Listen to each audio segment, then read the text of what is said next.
Buonasera a tutti, amici di Angolo Nerazzurro, bentornati sul canale. Buona domenica a tutti, anche se volge ormai alla conclusione. C'è un nome nuovo accostato all'Inter, in realtà non soltanto all'Inter, ed è quello di Kirill Glebov, calciatore in forza al CSKA Mosca. Andremo a vedere anche un'Italia che batte l'Estonia, che però è un successo, non dico fine a se stesso, perché naturalmente rafforza la possibilità di centrare i playoff che possono diventare praticamente certi già martedì, però insomma non serve per la qualificazione diretta in virtù anche del 5-0 della Norvegia sull'Israele.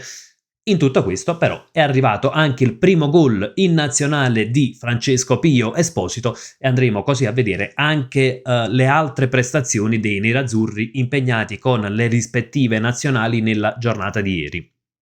Naturalmente, prima di iniziare, vi ricordo come al solito un bel like al video, l'iscrizione al canale, la campanella delle notifiche attiva se non vorrete perdere nessun contenuto e contestualmente con pochi semplicissimi click dare un grandissimo aiuto al canale. Iniziamo appunto con questo nome che è stato accostato all'Inter. In realtà non è soltanto all'Inter, in Italia è stato accostato anche ad Atalanta e Roma. Trattative avanzate? Assolutamente no. L'Inter prenderà Glebov?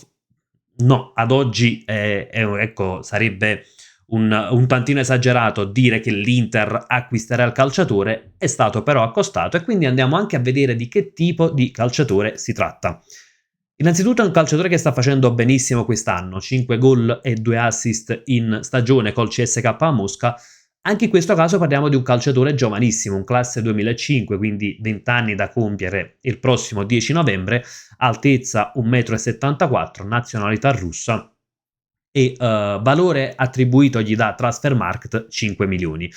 Vediamo poi, ecco, questi ovviamente sono i numeri relativi solo al campionato russo, 9 partite, 4 gol e un assist. Se ci aggiungiamo poi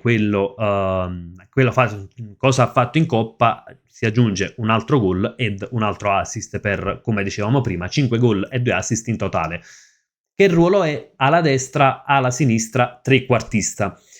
È un ruolo che in questo momento all'Inter praticamente non serve, a meno che non si vadano poi a cambiare non si vada a cambiare il sistema di gioco attuale, ma insomma sembra alquanto improbabile.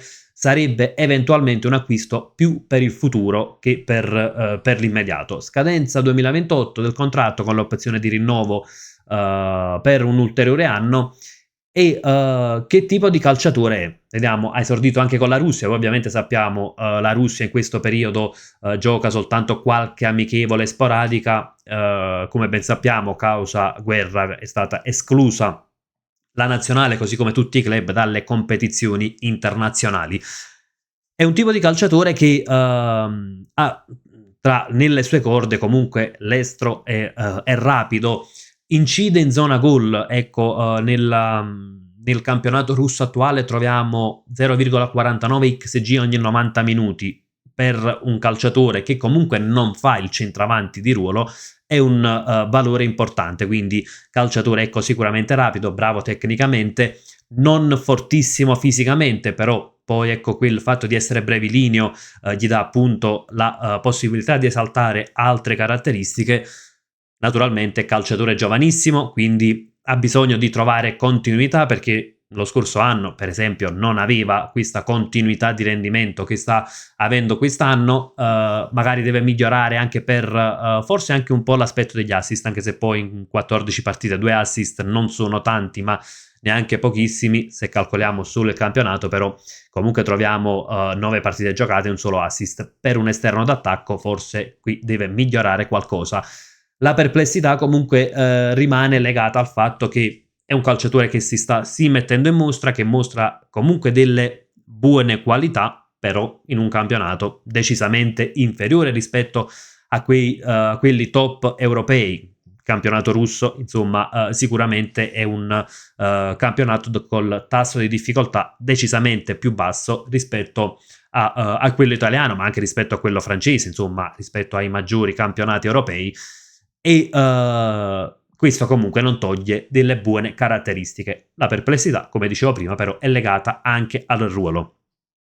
Andiamo avanti e andiamo a parlare anche di nazionale, una nazionale che batte l'Estonia anche con una buona prova, un 3-1 finale, il gol subito su errore di Donnarumma.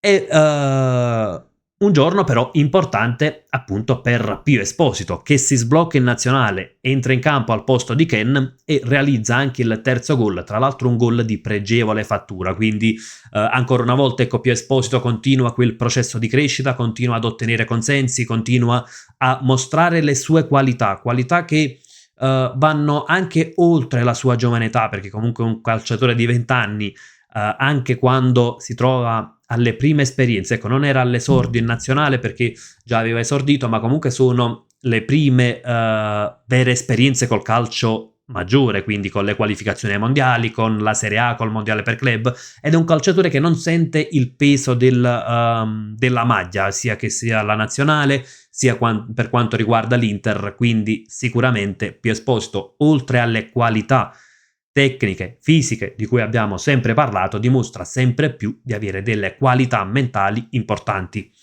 Dicevamo però è un successo che all'Italia serve poco, o meglio serve nella corsa al secondo posto che poi assicura i playoff. Serve però quasi a nulla per quanto riguarda la qualificazione diretta, perché la Norvegia vince 5-0 contro l'Israele e ad oggi praticamente l'Italia ha uno scarto di 19 gol rispetto alla Norvegia, più 7 la differenza reti dell'Italia, più 26 quella della Norvegia, e ricordiamo in caso di arrivo a pari punti non contano gli scontri diretti, non conta la differenza reti negli scontri diretti, ma conta la differenza reti generale. Questo significa che l'Italia dovrà giocare ancora con Israele, Moldova e poi c'è l'ultima partita che è proprio la sfida contro la Norvegia, mentre i norvegesi devono sfidare soltanto l'Estonia e poi appunto l'Italia. A meno che non dovesse esserci un risultato clamoroso in Norvegia-Estonia, ma insomma risulta difficile pensare questo, paradossalmente l'Italia dovrebbe recuperare uno scarto di 19 gol in 2 partite, 3 partite, ma una è anche lo scontro diretto. Insomma, risulta davvero molto improbabile la situazione. Se la Norvegia batte l'Estonia, praticamente l'ultima partita, seppur è proprio la sfida tra Italia e Norvegia, diventerà quasi ininfluente, influirà ancora, ma solo per un dato statistico. Purtroppo Italia che viene condannata quindi quasi certamente ai playoff che saranno da blindare nella partita di martedì contro l'Israele, però insomma purtroppo la qualificazione al prossimo mondiale passerà ancora una volta dagli spareggi. In Estonia e Italia ci sono stati naturalmente anche altri calciatori nerazzurri impegnati. Bastoni è stato ammonito e occhio, era diffidato, sarà squalificato, salterà l'impegno di martedì contro Israele. Quindi diciamo che dal punto di vista nerazzurro rappresenta una notizia positiva. Bastoni tornerà prima, insomma eviterà l'impegno, il secondo dei 2 impegni della nazionale. Può dispiacere per la nazionale, però insomma bene per l'Inter, e la nazionale riuscirà comunque a fare anche a meno di Bastoni dal mio punto di vista. Di Marco in campo ha fornito l'assist per il primo gol di Ken, tra l'altro 90 minuti per Di Marco, Barella 77, Pio Esposito come dicevamo 75 minuti ed un gol. Nel finale è entrato anche Frattesi, ha giocato 13 minuti. Andando a guardare anche gli altri nazionali c'è Lautaro Martinez che purtroppo tornerà a sole 48 ore dalla sfida con la Roma, però dovrebbe giocare comunque titolare all'Olimpico. Probabilmente sarà una gestione simile a quella fatta nella sfida contro la Juventus, quindi con Lautaro che parte dall'inizio, Bonni pronto a subentrare. Comunque Lautaro Martinez ieri in campo per 90 minuti ha fornito anche l'assist per il gol col quale l'Argentina ha battuto il Venezuela. Dicevamo però un Lautaro Martinez che causa impegni nazionali arriverà solo praticamente a ridosso della sfida dell'Olimpio contro la Roma.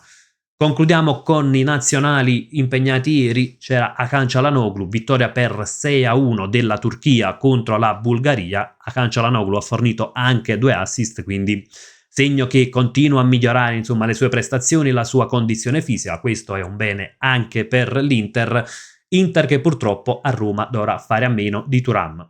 Si sperava in un recupero lampo, non sarà così, quasi sicuramente Thuram sarà disponibile contro il Napoli, quindi la settimana successiva, ma non per la trasferta all'Olimpico. Ragazzi, fatemi sapere anche la vostra nei commenti, sia sul calciatore che è stato accostato all'Inter, Kirill Glebov, ovviamente prendendo sempre con le pinze queste notizie di calciomercato, soprattutto in un periodo dove probabilmente le attenzioni dei club sono concentrate altrove. Fatemi sapere anche la vostra sulla nazionale, su Pio Esposito e come dicevamo l'altra volta sulla questione relativa a Roma-Inter. Abbiamo l'indisponibilità di Thuram e il punto interrogativo: far partire Lautaro dall'inizio o giocarselo a partita in corsa. Insomma, sfruttiamo la sezione per confrontarci. Io vi saluto, come sempre vi lascio con un gran bel Forza Inter.